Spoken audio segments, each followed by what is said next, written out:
अनिका, तुम सुन रही हो ना मेरी बात? तुम माँ बनने वाली हो अनिका। अनिका को धीरे धीरे होश आने लगा था। तभी डॉक्टर के ये शब्द सुनते ही 18 साल की अनिका की कमजोर आंखें एकदम से चौड़ी हो गई। वो समझ नहीं पा रही थी कि वो आखिर प्रेग्नेंट कैसे हो सकती है। अभी तो उसने शादी को 24 घंटे भी पूरे नहीं हुए थे और ना ही किसी लड़के ने आज तक उसे छुआ था। ऐसे में अनिका प्रेग्नेंट कैसे हो सकती है? जितनी शॉक्ड अनिका थी, उतने ही शॉक्ड उसके पापा भी थे, जो वहीं डॉक्टर के कैबिन में खड़े मानो आने वाले तूफान को भांप रहे थे। तभी डॉक्टर ने गौतम से कहा, देखिए मिस्टर गौतम गुलेरिया, मैं समझ सकती हूँ कि आप दोनों इस वक्त बहुत परेशान होंगे, मगर आप लोग कोई भी फैसला लें इससे पहले मैं आपको बता दूं कि प्रेगनेंसी 4 मंथ पार कर चुकी है। So abortion is out of the question. Anika को लग रहा था कि हो न हो डॉक्टर से ज़रूर कोई गलती हुई होगी, इसीलिए नर्स के सहारे खड़े होते हुए कमज़ोर अनिका ने थोड़ी ताकत जुटाकर डॉक्टर को डांट दिया, ये आप क्या कह रहे हैं? ये नामुमकिन है। लेकिन डॉक्टर के कुछ बोलने से पहले गौतम गुस्से से तिलमिलाकर अनिका के पास आए और उसे जोर से थप्पड़ मार दिया और बोले, इसका जवाब डॉक्टर को नहीं, तुम्हें देना है बेशरम। हॉस्पिटल से बाहर कुछ देर बाद अक्सर कार की बैकसीट पर बैठने वाले गौतम आज अनिका को पीछे बिठाकर खुद ड्राइवर के साथ वाली सीट पर बैठ गए थे, मानो ऐसा करके वो अनिका को अपनी नाराजगी जता रहे हों। अनिका जानती थी कि एक बेटी होने के नाते आज उसने अपने पिता को दुनिया का सबसे बड़ा दुख दिया था, एक बिन बियाई माँ बनकर। इतना दुख उन्हें अनिका की माँ के गुजरने पर भी नहीं हुआ होगा। लेकिन ये सब जानते हुए भी अनिका कुछ नहीं कर सकती थी। अनिका फिलहाल कुछ भी करने के लिए फिजिकली या मेंटली सक्षम नहीं थी। उसका शरीर कार के बैक सीट पर कमजोरी के साथ साथ शर्म से मानो जम गया था। मनाली भारत का एक खूबसूरत शहर है। यहाँ देश विदेश से आए हुए टूरिस्ट के कारण शहर में रौनक लगी रहती है, मगर अनिका को ऐसा लग रहा था मानो आज मनाली का हर इंसान उसे सवालिया नजरों से बस एक ही सवाल पूछ रहा हो कि आखिर कौन है इस बच्चे का बाप। लेकिन इसका जवाब तो अनिका के पास भी नहीं था।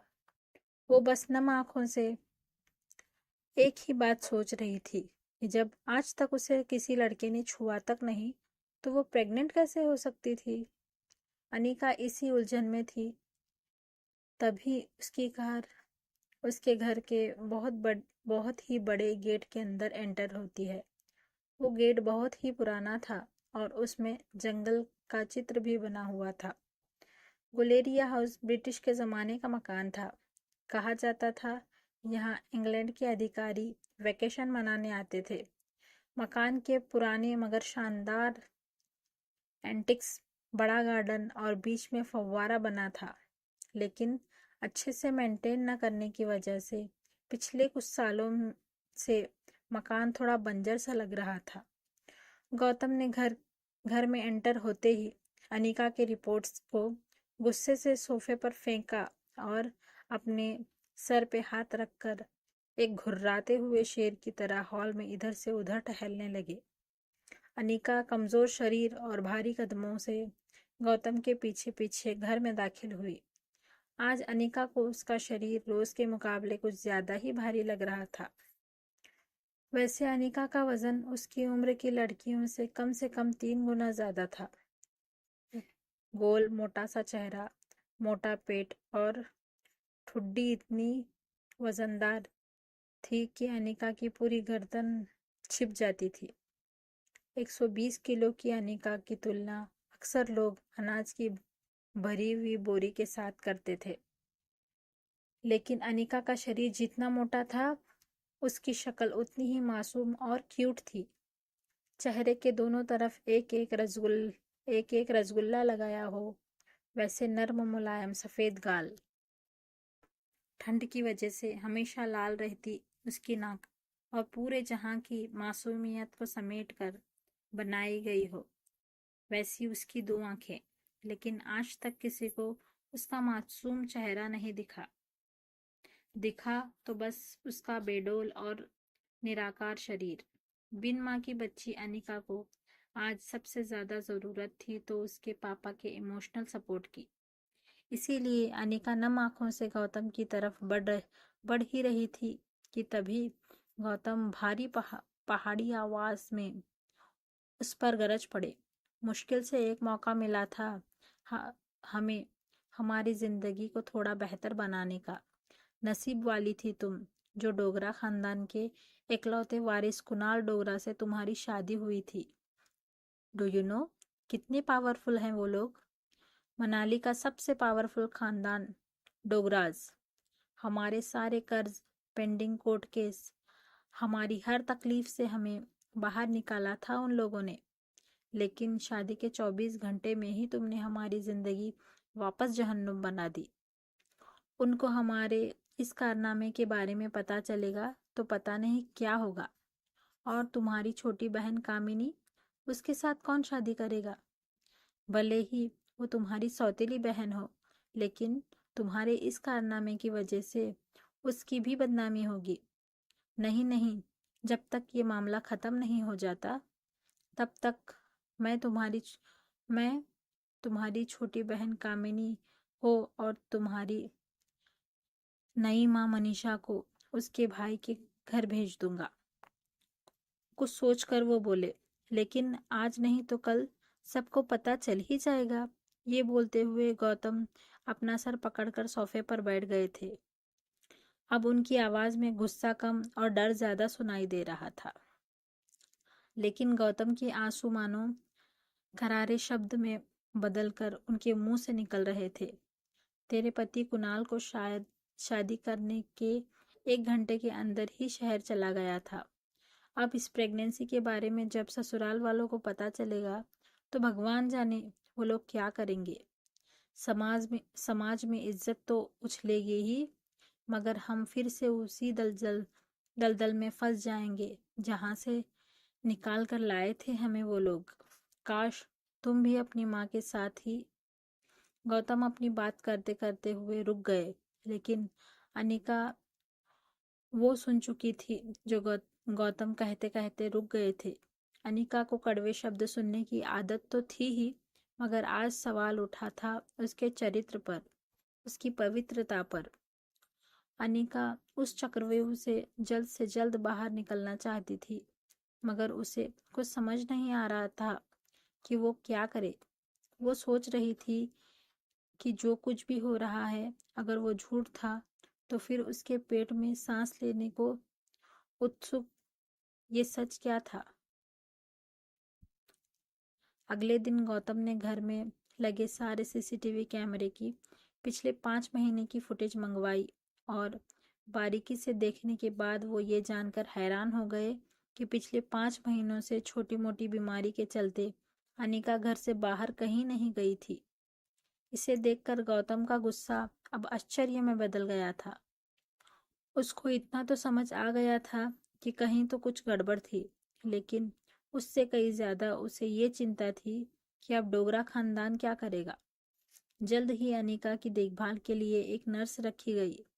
लगातार देखभाल और दवाइयों से अनिका की तबीयत में सुधार आ रहा था, लेकिन साथ ही उसे ये बात रोमांचित कर रही थी कि उसके अंदर एक नन्हा सा जीव सांस ले रहा था।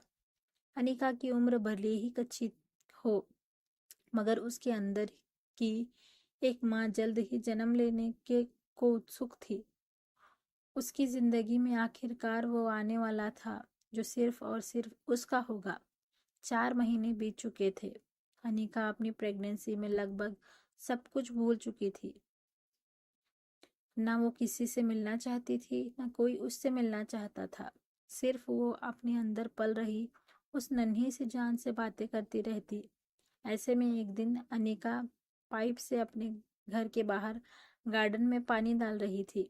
तभी अचानक उसने अपने पैरों के नीचे कुछ हलचल महसूस की। वो कुछ समझ पाती उससे पहले ही उसके घर के मेन गेट से एक स्पोर्ट्स बाइक अंदर आई। मशीन गन से जैसे गोलियां निकलती है, वैसे ही बाइक की आवाज़ सुनकर ऐसा लगा मानो बॉर्डर पर जंग शुरू हो गई हो। बाइक की आवाज़ सुनकर अनिका ने पानी का पाइप छोड़ दिया। उसने जल्दी से दोनों हाथ को अपना पेट पकड़ लिया, जैसे कि वो अपने डरे हुए बच्चे को अपनी आंचल में छुपा रही हो। बाइक आकर बंगले की सीढ़ियों के पास रुकी। Leather shoes, tight jeans, dark blue T shirt और चेहरे पर लगे पीले चश्मे के आर पार लड़के की गहरी लाल आंखें साफ दिखाई दे रही थी। अनिका ने जैसे ही उस लड़के को देखा, उसकी धड़कन मानो डर और टेंशन से तेज हो गई। ये लड़का और कोई नहीं बल्कि अनिका का पति कुणाल डोगरा था, जो 21 साल का था। कुणाल अपनी नज़र अनिका पर गड़ाए हुए बड़े ही स्टाइल के साथ बाइक से उतरा और अनिका की तरफ धीरे धीरे आगे बढ़ने लगा। अनिका और कुणाल दोनों ही एक दूसरे को देख रहे थे। कुणाल की शादी अनिका से भले ही उसकी मर्जी के खिलाफ करवाई गई थी, लेकिन अपनी बीवी की कोख में किसी और का बच्चा देखना कोई भी मर्द शायद बर्दाश्त न कर पाए। कुणाल शादी के बाद मंटप से सीधे दिल्ली अपनी कॉलेज की पढ़ाई पूरी करने चला गया था और वहीं पहुंचकर शादी के दूसरे दिन उसे अनिका की प्रेगनेंसी की खबर मिली। अनिका उस दिन से लगभग रोज सोचती थी कि जिस दिन उसका सामना कुणाल से होगा, उस दिन पता नहीं वो कैसे रिएक्ट करेगा। आज जब कुणाल उसके सामने आ रहा था, तब पता नहीं क्यों निर्दोष होने के बावजूद डर और शर्म के मारे अनिका को एक अजीब सी बेचैनी महसूस हो रही थी। अनिका तुरंत अपने पापा को फोन करने लगती है, लेकिन उनका फोन नहीं लग रहा था। कुणाल को अपनी ओर बढ़ता देख अनिका की घबराहट इतनी बढ़ गई थी कि वो डर के मारे बड़बड़ाने लगी, वो पापा तो घर पर नहीं है। कुणाल अनिका के सामने आकर एरोगेंस के साथ खड़ा था। वो अनिका को ऊपर से नीचे तक देख रहा था। सूजा हुआ चेहरा, 8 महीने की प्रेगनेंसी वाला मोटा पेट, गद्दी जैसे मोटे हाथ और पाँव। प्रेगनेंसी की वजह से अनिका पहले से ज़्यादा मोटी नजर आ रही थी। अनिका को देखकर कुणाल ने अपने होठों को दबाया और गहरी सांस लेकर जोर से जमीन पर थूक दिया। ये देखते ही अनिका की कमजोरी मानो अचानक से वापस आ गई हो। वो ठीक से अपने पैरों पर खड़ी भी नहीं हो पा रही थी, मानो जैसे उसे खुद का शरीर बोझ लग रहा हो। कुणाल गुस्से में घूरते हुए जैसे जैसे आगे बढ़ रहा था, वैसे वैसे अनिका एक डरे सहमे मेमने की तरह घबरा कर पीछे होती जा रही थी। ऐसा लग रहा था मानो कुणाल के नुकीले लेदर शूज किसी भी वक्त अनिका के नंगे मुलायम पाँव को कुचल देंगे। तभी मेन गेट से गौतम की कार अंदर आकर रुकी। गौतम कार से उतरकर तेज कदमों से कुणाल के पास आया, जैसे कोई सेक्रेटरी अपने बॉस के पीछे भाग रहा हो। गौतम कुणाल के पास आकर उसको कहता है, अरे कुणाल बेटा, आज अचानक से तुमने फोन किया कि तुम आ रहे हो। तुम्हारी कॉलेज की छुट्टियां शुरू हो गई क्या? कुणाल ने गुस्से से कहा, पूरे 4 महीने बाद आया हूँ। आप ऐसा बोलकर अपने दामाद का वेलकम करोगे? वैसे काफी कुछ बदल गया है यहाँ पे।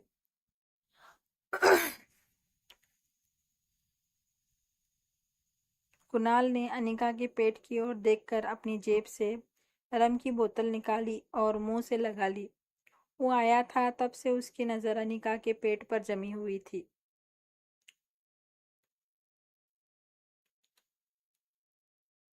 माहौल को थोड़ा ठीक करने के लिए गौतम ने कुणाल से कहा, आओ कुणाल बेटा, अंदर चलकर बात करते हैं। लेकिन कि गौतम की लेकिन गौतम की बात को कुणाल अनसुना करते हुए रम के घूंट लिए और अनिका के पेट को घूरता रहा। गौतम को भी थोड़ा अजीब तो लग रहा था, लेकिन कहीं न कहीं वो कुणाल के मन की बात को समझ रहा था। इसीलिए बड़े ही सहजता से गौतम ने कुणाल से कहा, देखो कुणाल, अगर तुम ये शादी तोड़ना चाहते हो तो मैं समझ सकता हूँ। ये सुनते ही कुणाल चिल्ला उठा, जो बात तुम समझ सकते हो वो बात मेरे बूढ़े दादाजी नहीं समझ सकते ना। उन्होंने जबरदस्ती इस मोटी के साथ मेरी शादी करवाई और अब वो ये चाहते हैं कि मैं इसके नाजायज बच्चे को भी अपना नाम दूं। एक तो इसे देखता हूँ तो ऐसा लगता है जैसे मुझे किसी ऐसे गुनाह की सजा दी हो जो मैंने किया ही नहीं। शादी के मंडप से तुरंत इसीलिए भागा था कि मैं ताकि मुझे इसके साथ एक पल भी न रहना पड़े। बोलते बोलते कुणाल की सांसें फूलने लगी, जैसे कि वो महीनों से अपने अंदर भरी हुई भड़ास निकाल रहा हो।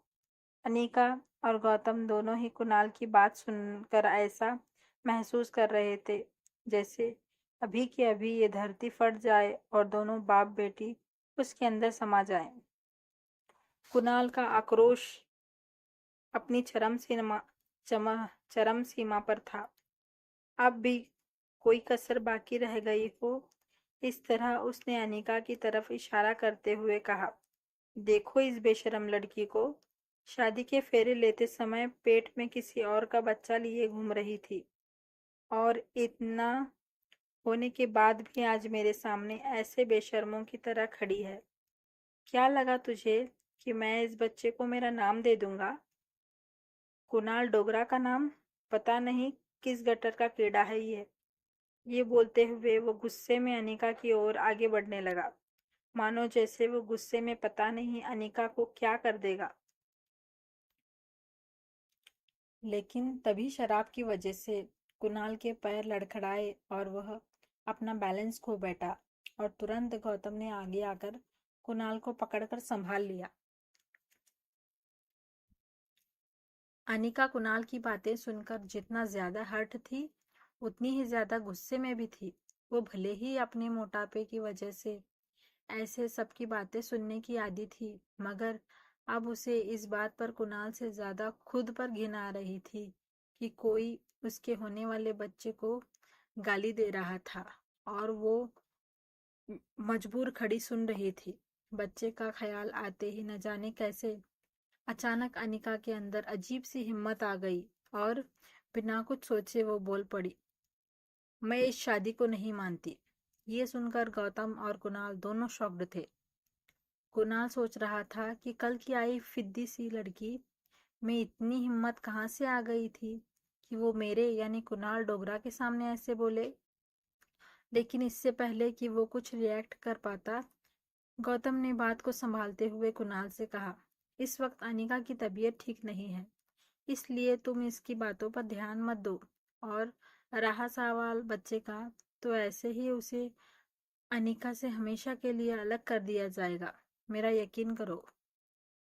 अपने पापा की ये बात सुनकर अनिका को ऐसा लगा जैसे किसी बड़े से ने उसे पीछे से टक्कर मार दी हो और वो जिंदगी और मौत के बीच झूल रही हो। टेंशन में अनिका की सांस फूलने लगी और एक पल के लिए वो सांस लेना भूल गई। ठीक उसी पल में अचानक से अनिका के पेट में जोर से दर्द शुरू हो गया। दर्द के मारे एक झटके से अपने पीठ के बल गिरी और बेहोश होती अनिका से उसने देखा कि गौतम दौड़कर उसके पास आ रहा था। गौतम ने हड़बड़ी में फोन करके एम्बुलेंस को बुला लिया, लेकिन ये सब देखकर भी कुणाल वहीं खड़ा बेशर्मों की और बेसुध बनकर रम के घूंट मार रहा था, मानो उसे किसी भी चीज से कोई फर्क नहीं पड़ रहा हो। शाम की मध्यम रोशनी अनीका के सामने धुंधली हो रही थी। उसे एक छोटी बच्ची की आवाज सुनाई दे रही थी, मम्मी, मम्मी उठो ना मम्मी। देखते ही देखते आज 6 साल बीत चुके थे, लेकिन आज भी आवाज अनिका के कानों में गूंज रही थी, मम्मी, उठो मम्मी, प्लेन लैंड होने वाला है। फ्लाइट के बिजनेस क्लास की आरामदायक सीट पे सोई अनिका की आंखें झटके से खुली और सामने थी उसकी 6 साल की बेटी रिया। रिया का मासूम चेहरा और उसकी खूबसूरत कत्थई आंखें देखकर अनिका की जान में जान आई। उसका गुजरा हुआ कल कोई बुरे सपने से कम नहीं था। आज अनिका अपनी बेटी रिया के साथ बेंगलुरु से मनाली 6 साल बाद लौट रही थी। रिया ने अपने गेमिंग टैबलेट माँ के पर्स में रखते हुए बड़े प्यार से अनिका से पूछा, मॉम, हम मेरे डैड को ढूंढने मनाली जा रहे हैं। अनिका ने बड़े ही सरल तरीके से उसे समझाया, मैंने तुम्हें कितनी बार कहा है, तुम्हारे कोई डैड नहीं है। इस पर रिया जवाब देते हुए कहती है, ओ कम ऑन मॉम, स्कूल में हमें टीचर कहती है कि हर बच्चे के माँ बाप होते हैं। अगर मेरे गेमिंग वर्ल्ड के कैरेक्टर्स की तरह मैं किसी दूसरी दुनिया से तो आई नहीं हूं ना, तो ऑब्वियसली मेरे पापा भी तो होंगे ही, या किसी जादूगर ने मुझे अपनी हैट में से बाहर निकाला है। आबरा कडाबरा, रिया बाहर आ जा। रिया की ये बात पर माँ बेटी दोनों ने जोर से हंस पड़े। अपनी हंसी पे काबू पाते हुए रिया ने दूसरा सवाल पूछा, तो क्या हम यहाँ मेरे भाई को ढूंढने आए हैं? रिया का ये सवाल सुनकर अनिका एक गहरी सोच में डूब गई। उसे याद आ गया कि कैसे 6 साल पहले अस्पताल में उसने जुड़वा बच्चों को जन्म दिया था और अनिका के पापा की कदकाठी के एक आदमी ने उसके दोनों बच्चों को उससे छीनने की कोशिश की थी। कमजोर अनिका ने बड़ी हिम्मत से उस आदमी का सामना किया और रिया को तो बचा लिया था, मगर अफसोस कि वो अपने बेटे को नहीं बचा पाई और वो आदमी उसके बेटे को लेकर भाग निकला। हाथापाई में अनिका को चोट भी लगी थी। चोट इतनी गहरी थी कि उसका बचना लगभग नामुमकिन था और इसी वजह से अनिका की मौसी उसे अपने साथ बेंगलुरु ले गई थी, जहां अनिका का इलाज हुआ था। हालांकि इन 6 सालों में अनिका पूरी तरह बदल चुकी थी। हार्मोनल इम्बैलेंस की वजह से बड़ा हुआ उसका शरीर एकदम सामान्य था। घने लंबे कमर तक आते बाल, काली नोकीली आंखें, गोरे गोरे गालों के साथ परफेक्ट जॉलाइन, गुलाबी पंखुड़ी जैसे नर्म होंठ और सुराही की तरह लंबी गर्दन। शिफॉन की लाल साड़ी में निका की कमर ऐसे लग रही थी मानो कोई नदी समंदर से मिलने के लिए करवट ले रही हो। फ्लाइट अटेंडेंट हो या फ्लाइट के अन्य यात्री, सब लोग आते जाते अनिका पर एक नज़र ज़रूर डालते। मासूमियत से सवाल कर रही रिया को ये नहीं पता था कि अनिका के मनाली लौटने का मुख्य कारण ये था कि पिछले 6 सालों में कुणाल के दादाजी किसी भी हालत में अनिका और कुणाल की शादी तोड़ने की मंजूरी नहीं दे रहे थे। लेकिन 6 साल बाद आखिरकार कुणाल की जिद के आगे उन्हें झुकना पड़ा और वो ये शादी तोड़ने के लिए राज़ी हो गए।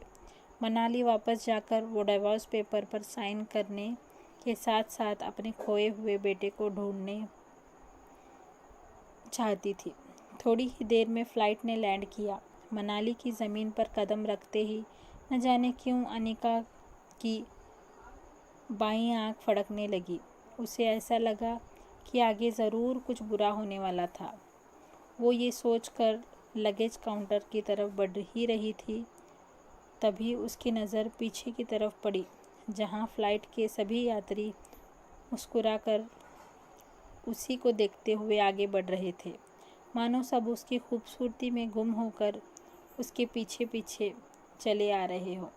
अनिका थोड़ी कॉन्शियस होकर और रिया को संभालते हुए फटाफट आगे चलने लगी। लगेज काउंटर पर जैसे ही अनिका अपना लगेज लेने के लिए झुकी, फटाक से 3 और लोग भाग कर आए और उसका लगेज उठाकर अनिका को देने लगे, मानो सब इसी बहाने से अनिका से बात करने की कोशिश करना चाहते हो। अनिका चुपचाप अपना लगेज ट्रॉली में डालकर और रिया का हाथ पकड़कर एयरपोर्ट के बाहर की तरफ निकलने लगी। तभी उसके फ़ोन पर उसके पापा गौतम का फ़ोन आया। अनिका के फ़ोन उठाते ही गौतम ने बिना कोई खैर खबर पूछे अनिका से कहा, कुणाल तुम्हें लेने एयरपोर्ट आ रहा है, उसके साथ सीधे घर आ जाना। यहाँ तुम्हें 2 पेपर साइन करने हैं, एक डिवोर्स पेपर और दूसरे वो। इतना कहकर गौतम अटक गया और फिर कुछ सोचकर वो आगे कहने लगा, खैर तुम घर आओ, मैं तुम्हें सब बताता हूँ। अनिका ने भी कुछ कहे बिना ही फ़ोन काट दिया। जैसे कि गौतम ने कहा था, कुणाल एयरपोर्ट के बाहर बड़ी सी बेसब्री के साथ अनिका का वेट करता हुआ खड़ा था। 6 सालों में कुणाल भी काफ़ी बदल चुका था। अब वो एक स्टूडेंट नहीं बल्कि एक बिजनेसमैन था। डार्क ब्राउन कलर का कड़क सूट, शार्पली कटे हुए और जेल से सेट किए हुए बाल और ट्रिम की हुई दाढ़ी से कुणाल की पर्सनैलिटी तो निखर ही रही थी, मगर उसके तेवर अभी भी वही थे, रूड और एरोगेंस से भरपूर। वो तो अनिका का इंतज़ार भी सिर्फ इसीलिए कर रहा था क्योंकि उसे जल्द से जल्द अनिका से मुक्ति चाहिए थी। कुणाल का एक पैर ज़मीन पर और दूसरा पैर रेलिंग पर टिकाया हुआ था, जिसे वो कॉन्स्टेंटली हिला रहा था। एग्ज़िट डोर की तरफ देखते हुए कुणाल ने बड़ी ही बेसब्री से अपने ड्राइवर से कहा, अब तक इस दुनिया में किसी आदमी को डिवोर्स मिलने की इतनी ज़्यादा खुशी नहीं हुई होगी। किसी भी कीमत पर आज ही उस मोटी से मैं डिवोर्स पेपर पर साइन करवा लूँगा। कुणाल के ड्राइवर राजू ने बीड़ी फूंकते हुए कहा, आप फिक्र मत कीजिए, आज सुबह सुबह मैं माता के दर्शन करके निकला हूँ। मैंने भगवान से प्रार्थना की थी कि आज आपकी 6 सालों की पुरानी मनोकामना पूरी हो। आज पक्का पेपर साइन हो ही जाएंगे। ये सुनकर कुणाल ने बड़े ही कटीले अंदाज में कहा, अबे सिर्फ डिवोर्स नहीं चाहिए, अनिका की कंपनी भी तो चाहिए जो उसकी मरी हुई माँ ने उसके नाम करके गई थी। राजू, जिसने अपने हाथ में अनिका के नाम का बोर्ड पकड़ा हुआ था, वो बोर्ड को सीधा करते हुए कहता है, अरे वो फैक्ट्री भी मिल जाएगी, फिकर नॉट। तभी कुणाल के दिमाग में कुछ आता है और वो ड्राइवर से कहता है, अच्छा सुन, उसको देखते ही हमेशा मेरा मूड ऑफ हो जाता है और आज इतने अच्छे दिन पर मैं अपना मूड ख़राब नहीं करना चाहता, इसीलिए मैं उल्टा घूम कर खड़ा हो जाता हूँ।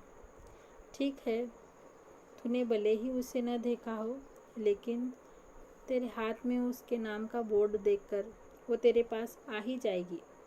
कुणाल आलस लेते हुए उल्टा घूमने ही वाला होता है कि तभी अचानक उसकी नज़र एयरपोर्ट के गेट पर पड़ी और कुछ देखकर उसकी नज़र वहीं अटक गई।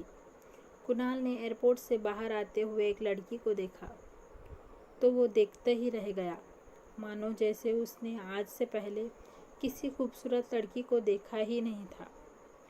उस लड़की को देखकर कुणाल के मुंह से निकल जाता है, यार इतनी खूबसूरत लड़की तो मनाली में कभी दिखी ही नहीं। ड्राइवर राजू ने भी उसकी बात में हामी भरी। कुणाल बिना वक्त गंवाए रेलिंग कूदकर उस लड़की की ओर दौड़ पड़ा। अचानक से वो लड़की के सामने आकर खड़ा हो गया और उसका रास्ता रोक लिया। ये खूबसूरत लड़की और कोई नहीं बल्कि अनिका थी। कुणाल इस बात से बिल्कुल अनजान था। अनजान कुणाल को अपने सामने देखकर अनिका हैरान थी और उसे एक ही पल में वो सब कुछ याद आ गया जो वो हमेशा से भूलना चाहती थी।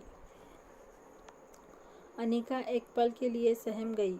उसको लगा कि कहीं पहले की तरह कुणाल फिर से उसकी इंसल्ट न कर दे और इसीलिए अनिका सीधा कुणाल को थप्पड़ जड़ देना चाहती थी, मगर वो अपनी बेटी रिया के सामने कोई तमाशा नहीं करना चाहती थी। तभी अचानक कुणाल बोल पड़ा, हेलो मिस गॉर्जियस, आप मनाली में पहली बार आई लगती हैं, क्योंकि अगर पहले आई होती तो ये तो पॉसिबल नहीं है कि अब तक आप मेरे नज़रों से अननोटिस्ड रहती। अनिका को पहले तो कुछ समझने में नहीं आया, लेकिन अगले ही पल वो समझ गई कि कुणाल ने उसे पहचान नहीं पाया था। अनिका ने रिया की तरफ देखा तो वो अपने टेबल में वीडियो गेम खेलने में मस्त थी, और क्योंकि उसे हेडफोन पहने थे, उसे आसपास की कोई बात सुनाई नहीं दे रही थी। ये देखकर अनिका को राहत मिली। अनिका कुणाल की बात को अवॉइड करते हुए वहाँ से साइड होकर टैक्सी को आवाज़ देने लगी। Taxi, taxi. अचानक नहीं, अनिका नहीं चाहती थी कि कुणाल उसे पहचाने, लेकिन कुणाल भी हार मानने वालों में से थोड़ी था। कुणाल ने उसकी तरफ भागकर फिर से उसका रास्ता रोक दिया। अरे अरे, टैक्सी की क्या ज़रूरत है?